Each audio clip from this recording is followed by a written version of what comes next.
ओम शांति। तो बाबा कह रहा है कि अगर भगवान का दिल जीतना है तो पहले सच्चा और साफ बनो। सच्चा और साफ बनने के लिए क्या करना होगा? मन में भी कोई भी कीचड़ा नहीं रखना होगा। कोई चिंता भी एक कीचड़ा है, चिंता करना भी एक कीचड़ा है। चिंता भी नहीं करना है, साक्षी होकर देखना है और एकदम शुद्ध वाइब्रेशन की बाबा आप इस घर के गार्जियन हैं, एकदम ठीक हो जाएगा। लेकिन हम लोग बेचैन, तो बेचैनी का मतलब क्या बताए थे? बेचैन हो गए ना, ठीक हुआ? ठीक हुआ ना। लेकिन आप क्या किए? रो गए। अब ये रोना जो वाइब्रेशन दिए शरीर को, क्या होगा? आएगा ना, आएगा ना, क्योंकि शरीर को आदत है, प्रकृति को आदत है, एक देंगे पद्मा गुना रिटर्न होगा। तो आत्मिक स्थिति आया है? आया है? खुद से पूछिए। रोज बाबा बताता आत्मा का पाठ पक्का करो। आत्मा का पाठ पक्का हुआ? क्यों आपको बेचैनी हुआ? चिल्ला रहा, कुछ भी कर रहा है, तो बाबा को सौंप देंगे ना कि देखो बाबा आपका बच्चा कैसे कर रहा, आप आ जाओ। बोल देंगे। जैसे बच्चा अगर बच्चा ही लड़ाई करने लगे, रोने लगे, तो सही तो नहीं है। दो बच्चा कर रहा, एक बच्चा रोए तो बोले तुम रोता क्यों, तुम किनारा कर लो, बोलेंगे कि नहीं? दो बच्चा लड़ रहा है तो एक बच्चे को क्या बोलेंगे? तुम किनारा कर लो, लड़ाई होगा ही नहीं। तुम रोने क्यों लगता, तुम कमजोर है क्या, बोलेंगे कि नहीं? बार बार रोएगा कोई बच्चा तो यहाँ भी रोना माना कमजोरी का निशानी, और रोना माना अपनी प्रकृति को कष्ट देना। एकदम डिटैच हो जाए, छोड़ दे। आप देखेंगे कि ठीक हो जाएगा, सब कुछ, सब कुछ ठीक हो जाएगा। केवल बाबा पे सौंप दे। तो ये परिस्थितियों से पता चलता है कि आप उसमें अटैच हैं, अटैच हैं, निकले नहीं हैं। और जब आप नहीं निकले तो अगला कैसे निकलेगा? तो हमारी स्थिति से ही दूसरे लोग ठीक हो जाएंगे।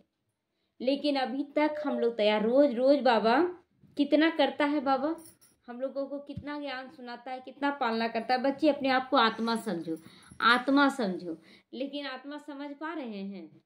देखिए परिस्थितियों में पता चल जाता है कि हम आत्मा समझ रहे हैं कि क्या कर रहे हैं। तो इसलिए पल पल अपने अंदर ध्यान दे कि हम क्या कर रहे हैं। हमें कंकड़ पत्थर नहीं बना रहा बाबा, हमें विश्व का मालिक बना रहा है। तो बाबा कहता हमसे सशरीर दूर हो जाओ। हमारे बड़ों को जब हम सूक्ष्म रूप से उनकी छत्र छाया और ईश्वर की कृपा सदा खुद पर महसूस करते रहते, तो निश्चित ही हमारे अंदर एक शक्ति, एक बल एक साथ कार्य करता रहता है, जो हमारे जीवन का आधार होता है। बाबा कहता हम लोग सशरीर मतलब शरीर के साथ एकदम डिटैच हो जाए, अपने आप को डिटैच कर लें। और किसको फॉलो करो? बड़ों को। बड़े कौन है? मम्मा है, बाबा है, दादियां हैं। कितना डिटैच हो गई सब चीज से। हाथ में ब्रह्मा बाबा प्रकाश मणि दादी का हाथ लिया और वरदान देने के लिए लिया, सब कुछ दिया, लेकिन अटैचमेंट तो नहीं आया ना कि कर पाएगी कि नहीं। मन में विचार आ जाता है कि कर पाएगी कि नहीं। लेकिन बाबा क्या बोलता है? बच्चे डिटैच हो जाओ, डिटैच हो जाओ। तो ब्रह्मा बाबा बहुत प्रैक्टिस किया, 3 साल। अब सोचे कि इतना आसान तो होगा नहीं। जब मम्मा के जाने के बाद ब्रह्मा बाबा को 3 साल प्रैक्टिस करना पड़ा, एकदम मौन, एकदम निश्चिंत स्थिति, कुछ नहीं हलचल। मौन का मतलब ऐसा नहीं कि अब काम धाम छोड़ के बैठ गए रूम में, ऐसा नहीं है। मौन का मतलब अंदर का मौन होना चाहिए, अंदर में कोई हलचल नहीं। तो जब ब्रह्मा बाबा को 3 साल लगा, तो ये भी मन में आता है बाबा हम लोग को कितना साल लगेगा। लेकिन उस समय ज्ञान उतना नहीं था, अभी ज्ञान बहुत ज्यादा है। अभी पहले लोग है ना अपने परिवार तक सीमित रहते थे, तो कुछ भी बनाना रहता था ना तो आपस में पूछते थे, कोई बताया तो ठीक, नहीं तो जो आया सो पका कर खा लिए। और अभी आसान हो गया कि नहीं, यूट्यूब में निकालिए, हर तरह का खान पान निकालिए, बना के रेडी कर दीजिए, इजी हुआ ना। तो उसी तरह ब्रह्मा बाबा के सामने कोई भी नहीं था, स्वपुरुषार्थ से वो मालिक बने। और हम लोग के सामने तो बहुत सारा एग्जाम्पल है कैसे कैसे बने, कैसे करना चाहिए। बहुत विस्तार हो गया है ज्ञान का, बहुत विस्तार हो गया। लेकिन जितना ही विस्तार उतना ही पुरुषार्थ भी कम हो गया। पहले लोग पैदल चलते थे, पैदल चलते थे, कितना चलते थे। हाँ, और अभी देखिए खाली रूम से बाहर निकलने भर देर है। रिक्शा मिल जाए, ऑटो मिल जाए, गाड़ी मिल जाए, घर का बाइक निकालनी है, कार निकालनी है, पैदल नहीं चल पाएंगे, है ना। लोग पहले पैदल चलते थे। शरीर का आधा बीमारी दूर होता है पैदल चलने से। उसके बाद इतना मेहनत करते थे पहले लोग, इतना मेहनत आज के डेट में नहीं करते। पहले मसाला पीसते थे, बहुत सारा काम रहता था, घर में भी और बाहर में भी मेहनत करते थे। और आज देखिए जितना ज़्यादा सुविधा उतना ही ज़्यादा रोग हो रहा है सबको। घर घर में आपको रोग ही मिलेगा। स्वस्थ है और पैसा कमा रहा, पैसा भर रहा रोग में भर रहा है। आज जो स्वस्थ है वो रो रो के रोगी ला रहा है। जो स्वस्थ है वो चिंता करके और रो रो के अपने शरीर को रोगी बना रहा है। तो कोई में चैन नहीं है चैन? किसी को चैन लाना है तो अपने अंदर लाइए, अपने अंदर लाइए। दूसरों को देखने से कुछ नहीं मिलेगा, कुछ नहीं। सब अपना अपना रोल अदा कर रहे हैं। इस बात को स्वीकार कीजिए कि इस रोल अदा कर रहे हैं सब कोई। पिक्चर में लोग जैसे जो रावण का रोल किया, जो राम का रोल किया, वो वास्तव में ना राम था ना रावण था। लेकिन आज लोग कितने बेवकूफ़ है ना, उसी का फोटो बनाकर राम के रूप में उसका पूजा कर रहा है। तो कौन बेवकूफ़ है? वो तो कलाकार है ना, उसका दोष है। दोष तो पूजा करने वाले का दोष पड़ रहा। उसी तरह यहाँ पर सभी कलाकार हैं, सभी एक्टिंग कर रहे हैं और हम लोग जानते हुए भी कि वो आदमी है। जैसे नाटक में हम लोग जान रहे हैं ना कि वो नाटक में अरुण गोविंद बना था राम, तो भी हम लोग क्या करें, उसी के स्वरूप को पूजा कर रहे हैं। जगह जगह आप फोटो देखेंगे अभी उसका, हर जगह। तो बेवकूफ कौन है? वो बना रहा बेवकूफ? वो तो नहीं बना रहा। बेवकूफ हम लोग हैं, जानते हुए भी हम लोग बेवकूफ बन रहे हैं कि वो आदमी है, भगवान नहीं।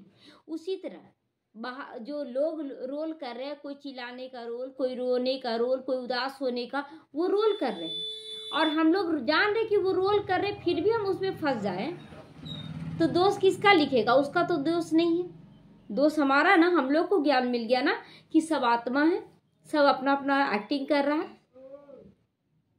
तो बाबा रोज रोज इतना ज्ञान देता है लेकिन व्यर्थ जा रहा है, पानी जैसा बह जा रहा है, अंदर जा ही नहीं रहा है। अंदर जाता लेकिन जा भी रहा है, ये भी बोलेंगे। अब देखिए खाना खाते हैं तो अधिकतर तो वेस्ट में चला जाता है, लेकिन ताकत तो मिलता ही, ऐसा नहीं है। रियलाइज होता है सबको कि हम यहाँ गलत हैं, हम गलती कर दिए। रियलाइज हुआ ना, तुरंत ठीक हुआ था ना कि बोलते रह गया? ससुराल चल गया, हाँ चलिए शांत हो गए, घूमने चल गया और आप रोते रह गए, है ना? तो नहीं, बाबा कहता पल पल अपने आप को चेक करो कि हम लोग बाप के अनुसार क्यों नहीं चलते। माया के अनुसार तो ठीक ही चल रहा है, सारा परिवार माया के अनुसार चल रहा है। तो बाबा कहता बड़े दादियों को देखो कि कैसे उन लोग चले। जितना बात को पकड़ोगे ना उतना ही मन भारी होगा, बातों को छोड़ दोगे तो हल्के हो जाओगे। छोड़ना यही तो ज्ञान है। छोड़ेंगे तब परमात्मा प्राप्तियों को अनुभव करेंगे, छोड़ेंगे तब। आप पकड़े हुए रहेंगे तो कैसे आपको अनुभव होगा? जैसे कुछ भी खराब चीज पकड़े हुए हाथ में, वो छोड़ेंगे तब तो दूसरा चीज पकड़ेंगे। तो माया को छोड़ना है, बाबा को पकड़ना है। लेकिन हम सोचते ना बाबा को भी पकड़ ले, माया को भी पकड़ ले, है ना, सब कुछ। तो आप छोड़ दे सब कुछ। देखिए बाबा आपसे बेहतर कार्य करके दिखाएगा। विश्वास है कि बाबा हमसे बेहतर करेगा, सबको देखेगा। जब तक हम पकड़े हुए हैं बाबा नहीं देखेगा, क्योंकि बाबा बोलता कर लो बच्चे जितना। कल को देखिए कभी प्रैक्टिकल में भी ऐसा हम लोग अनुभव किए हैं कि सामने वाला अगर कुछ नहीं चाह रहा है और हम सोच रहे हैं कि उसका काम कर दें, कर दिए काम, उसको रियलाइज नहीं होता है कि ये काम कर दी। लेकिन छोड़ दीजिए उसको, एक बार करने दीजिए, करो देखो कैसे लगता है। और कर लिया ना, उसके बाद देखिए नहीं हो पा रहा, एकदम मायूस हो गया, तब फिर उसका करें। तब उसको लगेगा कि नहीं ये मेरा काम नहीं करती ना तो नहीं हो पाता। और हम लोग पहले ही कर देते थे। तो अभी हम लोगों को भी अपने आप को छोड़वाना होगा उससे, कि माया को छोड़ दे, जितना होना है करने दे।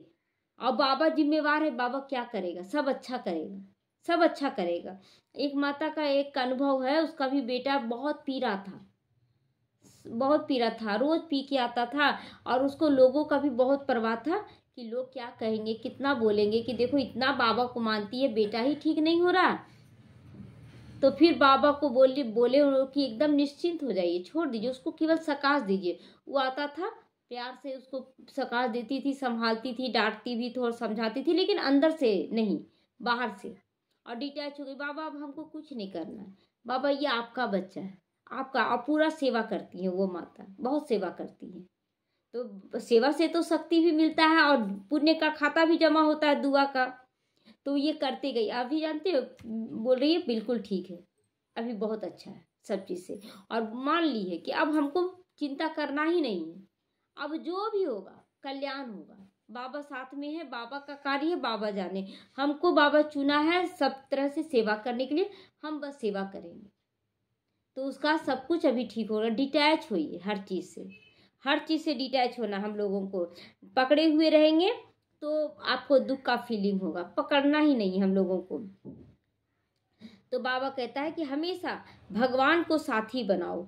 आपको जो कुछ भी मिला है उसके लिए बाबा को बार बार धन्यवाद भी करो, चाहे वो अच्छा हो चाहे बुरा हो। बुरा भी हो रहा है ना तो धन्यवाद करना है कि मेरा जो बुराई जमा था ना वो निकल के बाहर हो रहा है, बाहर हो रहा है। और हम अच्छा करते जाएं, अच्छा करते जाएं। उस दिन भी एक एग्जाम्पल दिए थे कि पाइप से अच्छा करते जाएंगे, धीरे धीरे धीरे धीरे पूरा ऊपर तक आ गए। एकदम थोड़ा सा बचता है, हम लोग अकबका जाते हैं। थोड़ा सा बचा निकलने का, क्यों अकबकाना, धैर्य रखे ना, वो जहां निकलेगा बस पूरा का खाता हम लोगों का पुण्य का खाता हो जाएगा पाइप में। और उसके बाद जो सुख मिलेगा वो केवल सुख सुख सुख। अगर खराब कर्म भी करते हैं तो उतना पुण्य के ऊपर न जमा होगा पूरे खराब चीज। तो इसीलिए केवल करते जाएं, अच्छा रुकना क्यों। हम लोग को लगता था कि कुछ तो हो नहीं रहा बाबा, करते जा रहे, कब तक ठीक होगा, कब तक ठीक होगा। लेकिन बोले छोड़ेंगे क्यों, मन में एक दृढ़ता रखें, छोड़े क्यों हम। जब हम अच्छा कर रहे हैं, हम जान रहे हैं कि बाबा की श्रीमत के अनुसार कर रहे हैं, हम छोड़े क्यों। कोई चीज खराब तो नहीं कर रहे हैं, किसी को बददुआ तो नहीं दे रहे हैं, किसी को दुख तो नहीं, बल्कि अपने शरीर से अपने से ज्यादा सेवा करना चाहते हैं। फिर इसमें गलत कैसे हो सकता है। चलो करते चले जाओ, जो होगा देखा जाएगा, जो होगा देखा जाएगा। बस बाबा हम करते जाएंगे। करते गए तो कहाँ कुछ हुआ, कुछ हुआ खराब, और ही अच्छा कर दिया बाबा सब कुछ। तो कभी रुकना नहीं है, थकना नहीं है। कब तक ठीक होगा बाबा जान रहा है, कब तक ठीक होगा। हम करते चले जाए, सहन करना, रोना धोना ये सब आज से खत्म कर दें। तो बाबा को बार बार साथी बनाए। बाबा हर पल आपको देख रहा है, बाबा हर पल आपको हर तरह से भरपूर कर रहा है बाबा आपको।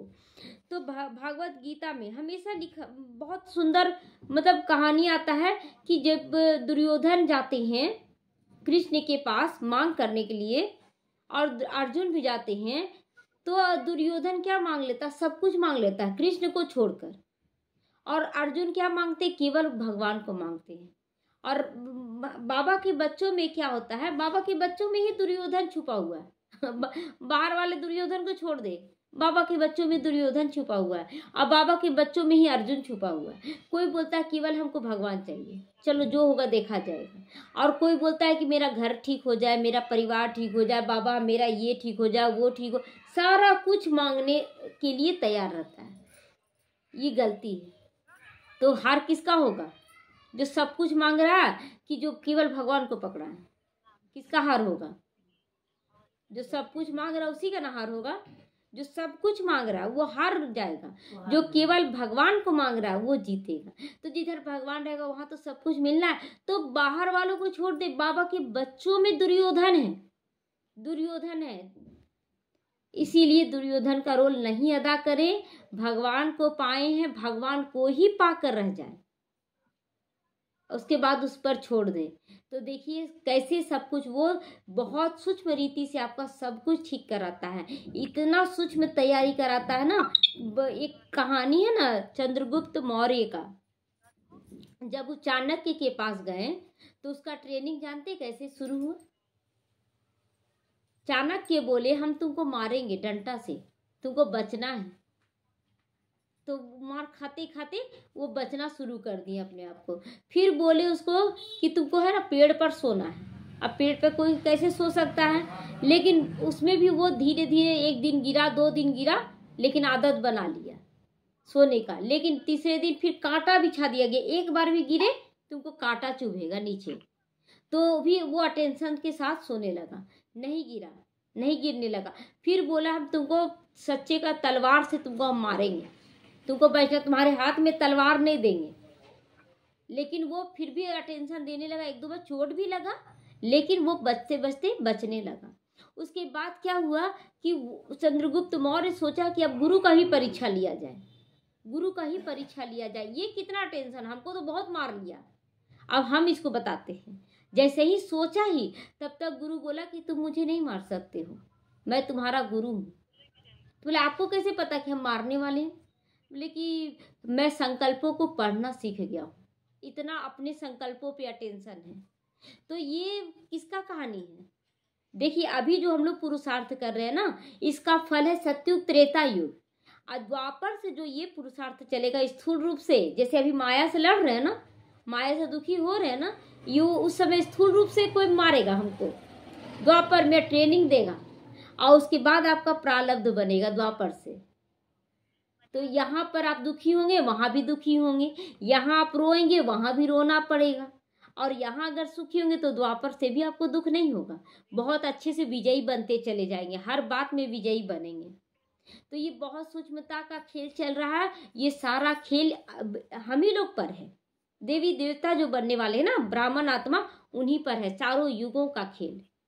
और इसको बहुत सूक्ष्म रूप से पकड़े, चिंतन करें, जितना ज्ञान को अपने अंदर धारण करेंगे तो सतयुग त्रेता नहीं, द्वापर कलयुग में आपको वही धन, ज्ञान जिसको जिसको दे रहे वो धन के रूप में वापस करेगा।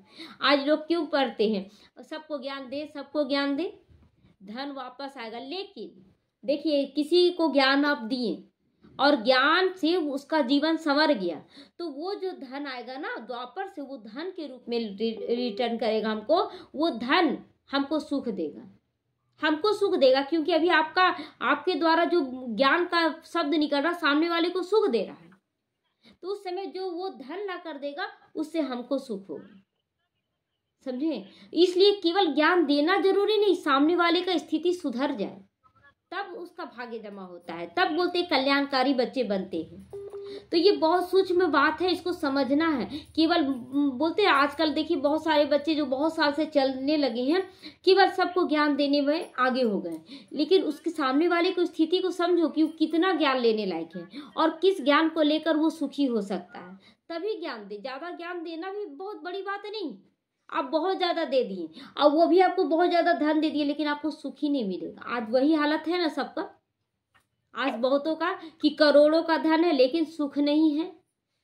तो ऐसा ज्ञान धारण करे जो आपका चारों युगों का भाग्य तैयार कर दे। ओम शांति।